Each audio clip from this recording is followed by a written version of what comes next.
Baik, Bismillahirrahmanirrahim. Assalamualaikum warahmatullahi wabarakatuh. Terima kasih saya ucapkan kepada Ibu Irma selaku dosen pengampu mata kuliah Isu Mutakhir Gizi. Baik, kami dari kelompok 5 kelas A akan memaparkan hasil kerja kelompok kami mengenai pangan fungsional berbasis kearifan lokal yang mana pangan fungsional yang kami ambil untuk dijadikan topik pembahasan adalah jagung manis.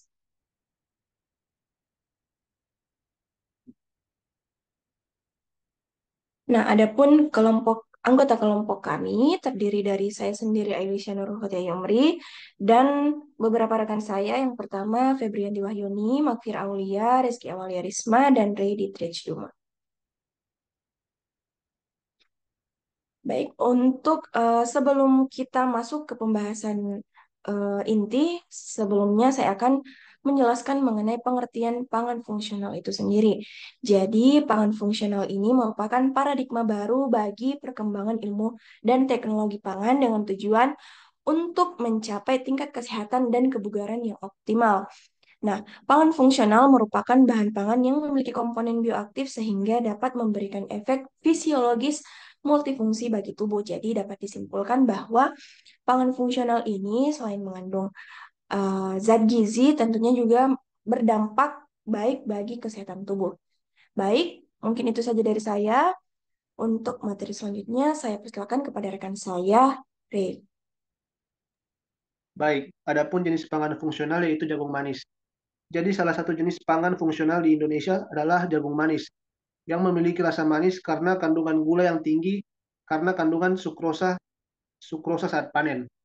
Jagung manis merupakan varietas unggul dari jagung yang dikenal karena rasanya yang manis dan aromanya yang harum serta kandungan gizinya yang tinggi. Baik, sekian saya kembalikan ke moderator.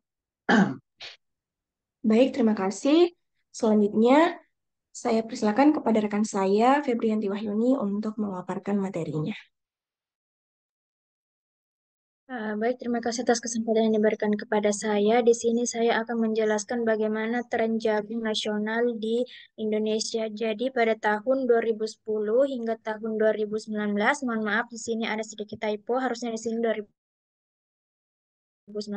Jadi menurut penelitian yang dilakukan oleh Guampe et al. Pada tahun 2021, untuk periode 2010 hingga 2019, produksi komoditas jagung nasional mengalami pertumbuhan rata-rata 3,77% dengan produksi pada tahun 2010 yakni sebesar 18,32 juta ton dan pada tahun 2019 mengalami peningkatan sebesar 30,69 juta ton, dan di mana produksi tersebut merupakan produksi tertinggi selama periode 40 tahun terakhir. Kemudian pada tahun 2020, menurut penelitian yang dilakukan oleh Guampe et al. Pada tahun 2021, produksi jagung nasional pada tahun 2020 menurun dari tahun sebelumnya sebesar 24,95 juta ton, di mana penurunan produksi tersebut diduga karena adanya krisis ekonomi yang melanda negeri yang salah satu penyebabnya adalah pandemi COVID-19. Yang dimana kita tak ketahui bahwa pada uh, waktu COVID-19 sangat terbatas untuk kita keluar dari rumah sehingga akan berdampak pada produksi jagung di Indonesia. Nah, kemudian pada tahun 2021 hingga 2022, menurut Badan Pusat Statistik Indonesia pada tahun 2022, produksi jagung nasional mengalami penurunan pada tahun 2021 sebesar 23,4 juta ton, di mana kemudian pada tahun 2022 kembali mengalami penurunan sebesar 16,53 juta ton. Nah, mengapa penurunan tersebut terjadi? Karena adanya tadi dampak dari COVID-19. Nah, kemudian pada tahun 2023, di mana data terakhir dari Badan Pusat Statistik Indonesia pada tahun 2023, di mana produksi jagung pada tahun 2023 sebesar 14,46 juta ton, di mana mengalami penurunan sebanyak 2,7 juta ton atau 12,5% dibandingkan pada tahun 2022, yaitu sebesar 16,53 juta ton. Itu saja dari saya kembalikan kepada moderator.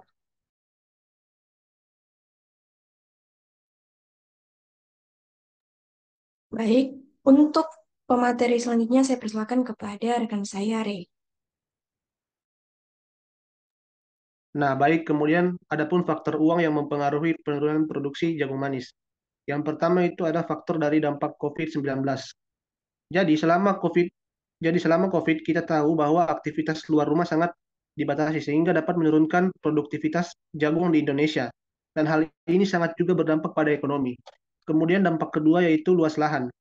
Jadi penurunan penurunan luas panen seperti yang terjadi pada tahun 2019 yaitu sebanyak 34% berkontribusi signifikan terhadap penurunan penurunan produksi. Kemudian dampak yang ketiga itu ada benih dan pupuk. Penggunaan benih unggul dan pupuk yang tidak efisien mempengaruhi produktivitas benih hibrida. Dapat meningkatkan hasil tetapi belum semua petani menggunakannya secara optimal. Yang terakhir itu ada tenaga kerja dan biaya produksi. Ketersediaan tenaga kerja dan biaya produksi yang tinggi juga mempengaruhi hasil panen. Sekian yang saya sampaikan, saya kembalikan ke moderator. Baik, untuk pemateri selanjutnya, saya persilakan kepada rekan saya, Makfir Aulia. Baik, terima kasih atas kesempatan yang telah diberikan. Di sini saya akan menjelaskan tentang manfaat jagung manis bagi kesehatan.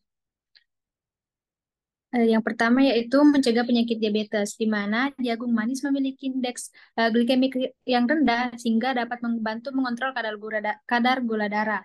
Kandungan seratnya yang memperlambat proses pencernaan karbohidrat sehingga mencegah lonjakan gula darah setelah makan. Dan selanjutnya yaitu adalah mencegah penyakit jantung. Jagung kaya akan serat yang berfungsi menurunkan kadar kolesterol jahat atau LDL dalam darah. Selain itu, kandungan kalium dalam jagung juga membantu mengatur tekanan darah, mengurangi risiko penyakit jantung dan stroke. Selanjutnya yaitu ada hipertensi, mencegah hipertensi, di mana kalium dalam jagung membantu menjaga keseimbangan elektrolit dan tekanan darah. Dengan mengkonsumsi jagung secara teratur, dapat membantu menurunkan tekanan darah tinggi. Selanjutnya yaitu mencegah kecacatan pada syaraf atau neural tube saat lahir. Jagung mengandung vitamin E dan antioksidan yang berperan dalam melindungi sel-sel saraf dari kerusakan. Selanjutnya yaitu menurunkan risiko kanker. Kandungan antioksidan dan serat tinggi serta senyawa beta kriptosantin yang mendukung kesehatan pencernaan. Dan juga ada kandungan mineral seperti magnesium dan selenium yang berperan dalam memperhambat pertumbuhan sel kanker. Selanjutnya,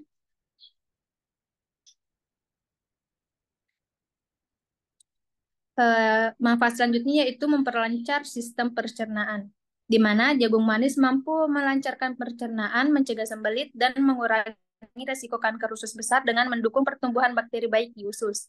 Selanjutnya yaitu meningkatkan kesehatan mata. Jagung mengandung antioksidan seperti zeaxanthin dan lutein. Jagung manis melindungi mata dari kerusakan akibat cahaya dan mengurangi risiko degenerasi makula serta katarak. Selanjutnya yaitu mencegah anemia. Jagung manis mengandung zat besi dan asam folat yang penting untuk produksi sel darah merah, sehingga dapat membantu mencegah anemia. Selanjutnya itu meningkatkan kesehatan kulit. Vitamin C dalam jagung manis berperan dalam produksi kolagen dan melindungi kulit dari kerusakan akibat sinar UV, menjaga kesehatan kulit secara keseluruhan. Dan yang terakhir yaitu meningkatkan fungsi ginjal. Jagung manis dapat membantu menjaga kesehatan ginjal berkat kandungan antioksidan dan mineralnya yang mendukung fungsi ginjal yang optimal. Mungkin itu saja, saya kembalikan ke moderator.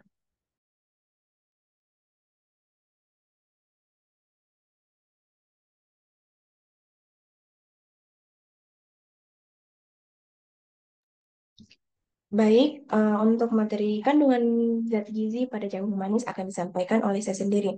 Jadi, tabel ini kami dapatkan dari tabel komposisi pangan Indonesia pada tahun 2020 atau biasa dikenal dengan TKPI 2020. Nah, teman-teman dapat lihat di sini telah tertera semua kandungan zat gizi yang terdapat pada jagung manis serta berapa jumlah kandungan tersebut dalam setiap 100 gram jagung manis mentah. Next.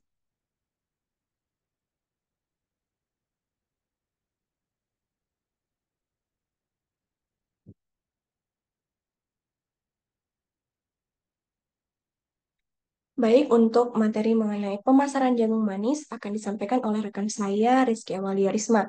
Kepadanya saya persilakan. Baik, terima kasih atas kesempatan telah diberikan kepada saya. Selanjutnya itu pemasaran pada jagung manis. Nah, pada pemasaran jagung manis ini terdapat dua rantai pemasaran. Nah, yang pertama yaitu mulai dari petani hingga ke pedagang pengepul, selanjutnya ke pengecer dan sampai ke konsumen. Selanjutnya yaitu rantai kedua, yang dimana pertama itu mulai dari petani, selanjutnya itu ke pedagang pengepul, selanjutnya pedagang besar, pedagang pengecer sampai ke tangan konsumen. Nah, adapun contoh rantai pemasaran pertama menurut penelitian dari Naja et al. Pada tahun 2020 bahwasanya harga jual yang ditetapkan pada petani untuk dibeli oleh pedagang pengepul itu sebesar 1.724 per biji. Selanjutnya yaitu pedagang pengepul menjual lagi jagung manis tersebut kepada pedagang pengecer dengan harga 2.338 sen per biji. Dan yang terakhir yaitu harga jual kepada konsumen berada di angka 2.880 sen per biji. Nah, selanjutnya yaitu rantai pemasaran kedua. Nah, bahwasanya pada eh, peta eh, pada petani yang menetapkan harga jual pada pemasaran kedua ini yaitu memasang harga yaitu sebesar 1.724 ribu per biji. Nah, pedagang pengepul menetapkan harga jual sebesar 2.279 per biji. Selanjutnya yaitu tingkat pedagang besar. Yang dimana jagung dijual dengan harga sebesar 2.800 per biji.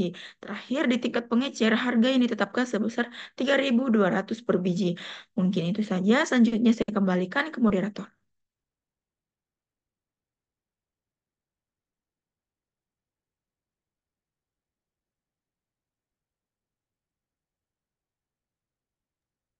Baik, selanjutnya saya akan memaparkan materi mengenai inovasi produk berbahan dasar jagung manis.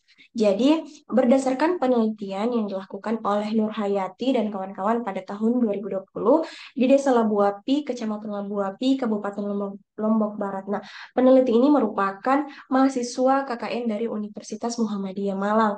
Nah, mereka atau di dalam penelitian ini mengatakan bahwa di Desa Labuapi itu sumber sumber pangan lokal yang melimpah adalah jagung, namun pengolahannya di sana hanya sebatas sebagai sayuran. Padahal dapat dilakukan inovasi. Nah, inovasi ini merupakan inovasi pengolahan produk lokal ini merupakan salah satu upaya untuk mempertahankan kualitas zat gizi bahan pangan untuk berbagai produk olahan pangan. Nah, pada penelitian ini dilakukan eh, inovasi pengolahan produk yaitu susu jagung manis. Nah, untuk proses pembuatan ini sendiri dapat kita lihat pada slide, dimulai dari proses perebusan jagung manis, dilanjut buah jagung dipipil. Nah, setelah dipipil dalam setiap 500 gram jagung yang telah dipipil ini ditambahkan dengan 1000 ml air. Kemudian dilakukan penghancuran dengan cara di blender selama 5 menit, lalu disaring hingga diperoleh ampas. Nah, selanjutnya ditambahkan gula pasir sebanyak 75 gram dan garam sebanyak 4 gram. Nah, untuk langkah terakhirnya dilakukan pasteurisasi selama 5 menit hingga mencapai suhu 75 derajat Celcius. Nah, yang mana seperti yang kita ketahui bersama bahwa pasteurisasi ini adalah proses pemanasan makanan dan minuman dengan tujuan untuk menambah masa simpan bahan pangan. Nah, selain itu juga tujuan utamanya dilakukan pasteurisasi ini adalah untuk membunuh mikroorganisme yang dapat merugikan yang terdapat pada produk ini. Yang mana hasil produk yang telah melalui proses pasteurisasi ini memiliki daya tahan yang lama. Nah, eh, maka dari itu hasil akhirnya adalah susu jagung manis yang sehat dan tentunya akan menambah nilai jual dari mm, pangan lokal jagung manis itu sendiri. Next. Baik, untuk materi selanjutnya saya persilakan kepada rekan saya, Febrianti Wahyuni. Baik, terima kasih atas kesempatan yang diberikan kepada saya. Jadi saya akan menjelaskan bagaimana kontribusi jagung manis sebagai solusi masalah gizi. Jadi menurut penelitian yang dilakukan oleh Risha et al. Pada tahun 2023, di mana mengatakan bahwa jagung ini dapat diolah menjadi makanan ataupun minuman dan dimanfaatkan sebagai penambah gizi guna mencegah stunting. Nah, di mana jagung juga memiliki kandungan mineral seperti besi, fosfor, magnesium, kalium, seng, dan mangan yang bermanfaat bagi proses pertumbuhan dan perkembangan balita.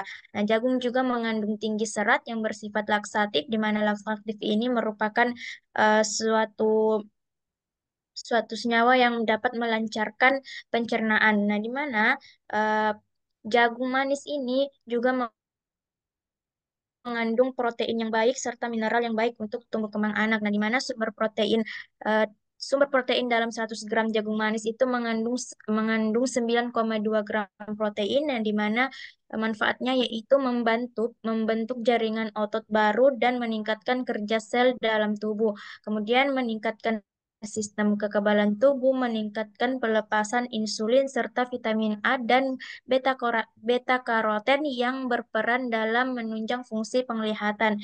Kemudian kandungan mineral di dalam jagung seperti fosfor, potasium, magnesium, dan zat besi dalam jagung juga memiliki beberapa manfaat penting, yaitu misalnya fosfor berperan dalam membantu mengoptimalkan kesehatan jantung, dan potasium itu dapat menunjang fungsi saraf dan otot anak sehingga dapat mencegah kejadian balita stunting. Itu saja dari saya kembalikan ke moderator.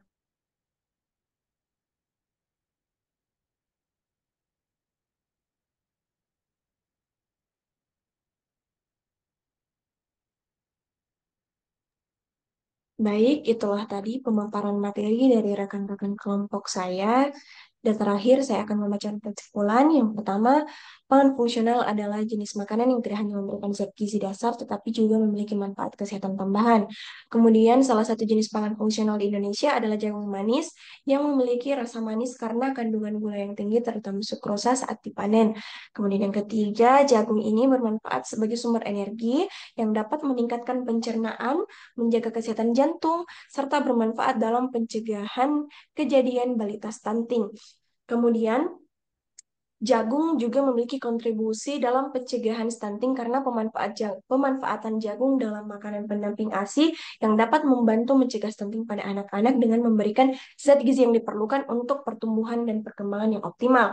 Nah, yang terakhir, jagung sebagai produk inovasi yang menawarkan berbagai peluang untuk meningkatkan nilai tambah dan pendapatan petani. Contohnya olahan jagung manis menjadi susu. Kemudian inovasi produk jagung ini tidak hanya memperkaya variasi makanan, tetapi juga memberikan kontribusi pada pengembangan ekonomi lokal dan keinginan pertanian. Mungkin itu saja yang dapat saya sampaikan sebagai moderator. Terima kasih atas perhatiannya. Mohon maaf atas segala kekurangannya. Akhir kata saya ucapkan wassalamualaikum warahmatullahi wabarakatuh.